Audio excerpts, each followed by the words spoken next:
Assalamualaikum warahmatullahi wabarakatuh. Ketemu lagi bersama saya Amel Wow.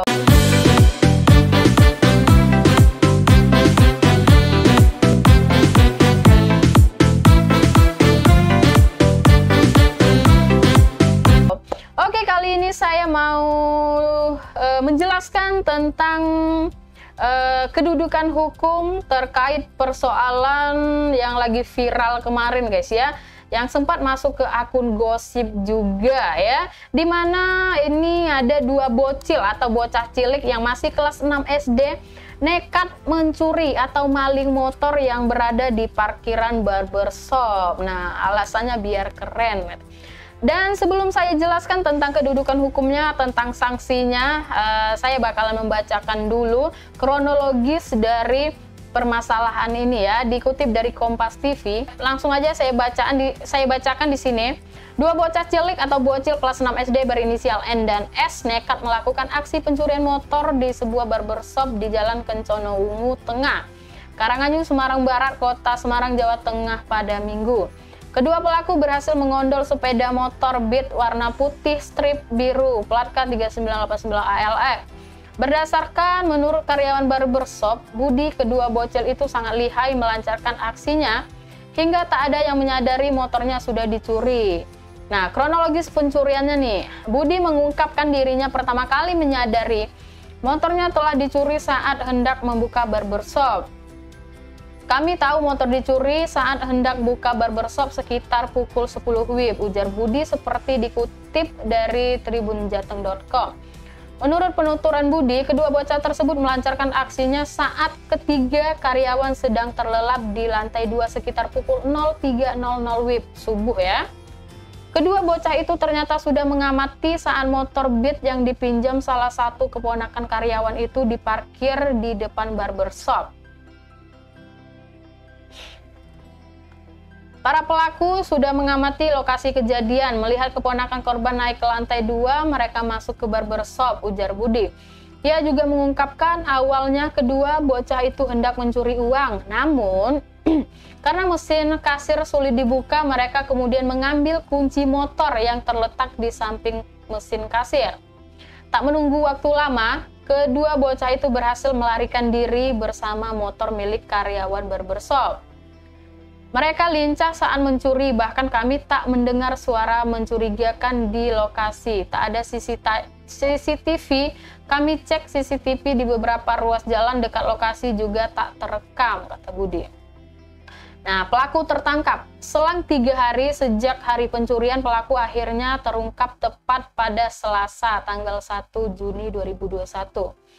Hal itu bermula ketika seorang pedagang angkringan dekat barbershop melihat dua bocah cilik mengendarai sepeda motor melintas di depan rumahnya.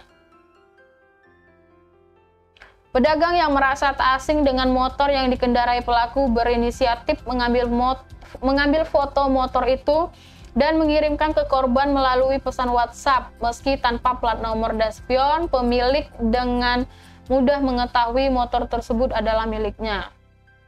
Ketika ditangkap, kedua bocil itu sempat mengelak, namun selepas diinterogasi warga, akhirnya keduanya mengaku.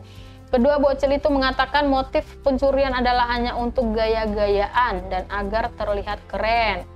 Korban sebenarnya ingin kasus ini diselesaikan secara kekeluargaan, namun pelaku sudah melakukan aksinya berulang kali. Wadah. Usai ditangkap, kedua bocah SD itu pun akhirnya dibawa ke Polsek Semarang Barat. Nah, itu kronologisnya. Akhir kisah, saya bacakan lagi. Nah, ini akhir kisah kasus maling motor yang dilakukan dua bocah SD. Kapolrestabes Semarang, Kombes Polisi Irwan Anwar melakukan upaya penyelesaian kasus pencurian sepeda motor yang dilakukan dua bocah SD yang nekat maling motor. Kombes Irwan menegaskan dua bocah itu masih di bawah umur. Untuk itu penyelesaian cukup dengan restoratif justice. Restoratif justice ini guys, saya sampaikan di sini bahwa penyelesaian perkara tindak pidana dengan melibatkan pelaku, korban, keluarga pelaku, keluarga korban, dan juga pihak-pihak lain yang terkait dalam hal ini untuk bersama-sama itu mencari solusi yang terbaik agar permasalahan ini cepat selesai dan tidak ada lagi pihak yang dirugikan gitu guys. Kasus sudah ditutup melalui restoratif justice, kata Kapolrestabes Semarang Kombes Polisi Irwan Anwar di Semarang Minggu.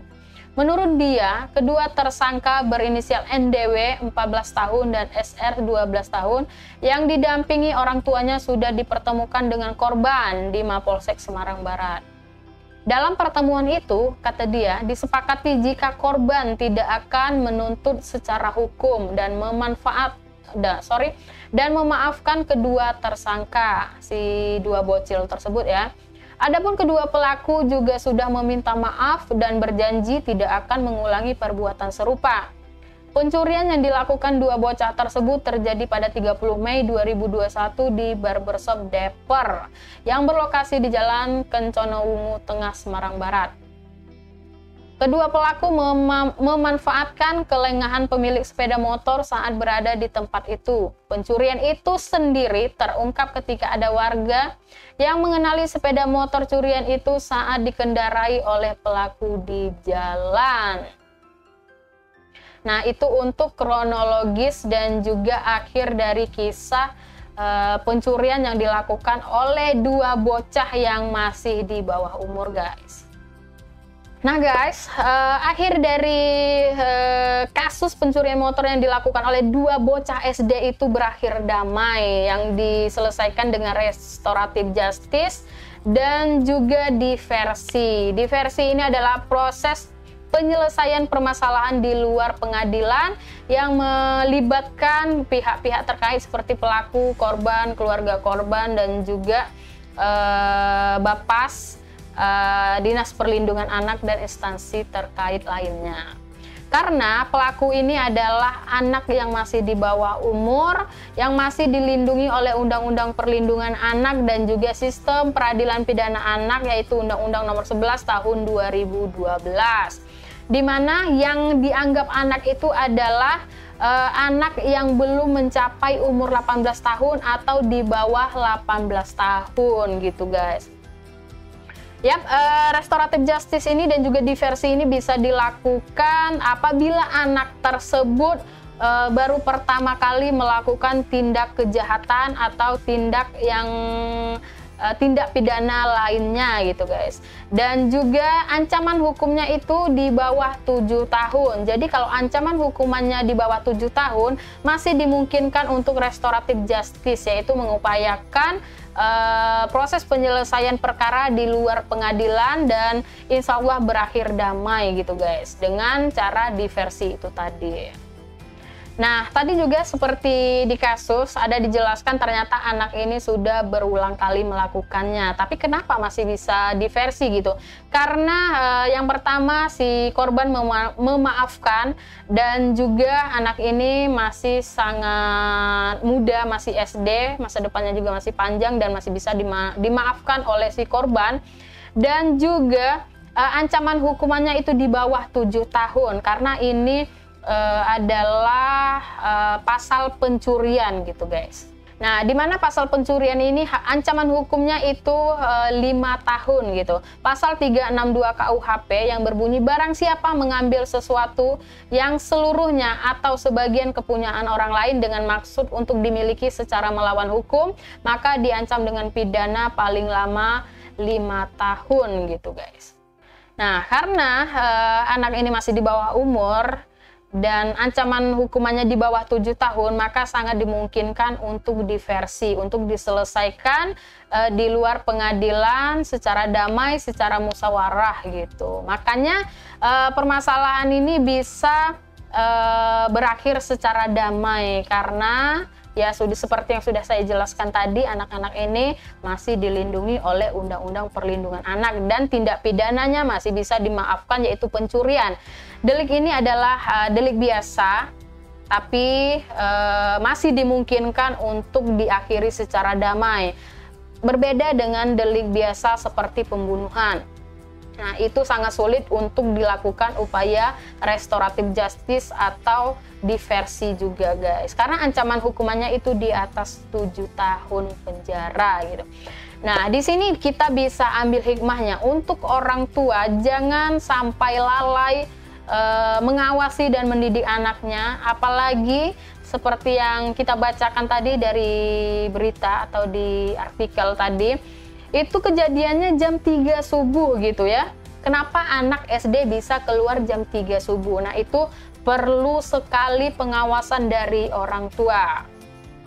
Nah, di versi ini juga di dalam permasalahan anak atau perkara anak tidak hanya pencurian, pokoknya semua perkara pidana anak yang dimungkinkan untuk restoratif justice yang ancaman hukumannya di bawah 7 tahun, di versi itu ada 3 kali kesempatan.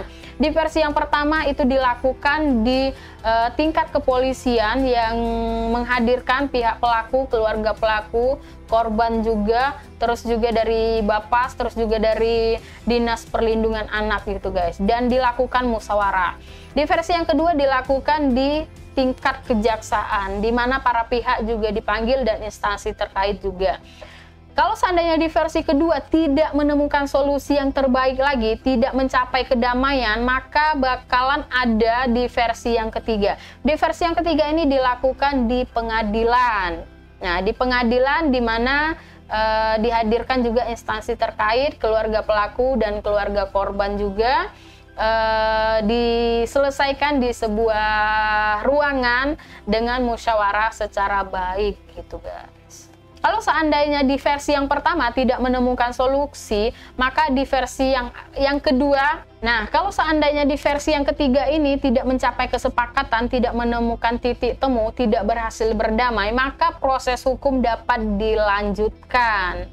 Nah, untuk sanksi hukum bagi anak yang masih di bawah umur 18 tahun atau belum mencapai umur 18 tahun, maka sanksi pidananya adalah setengah dari ancaman hukuman yang disangkakan kepada anak tersebut gitu guys. Kalau seandainya pencurian itu ancaman hukumannya atau sanksinya 5 tahun, maka itu akan dilakukan.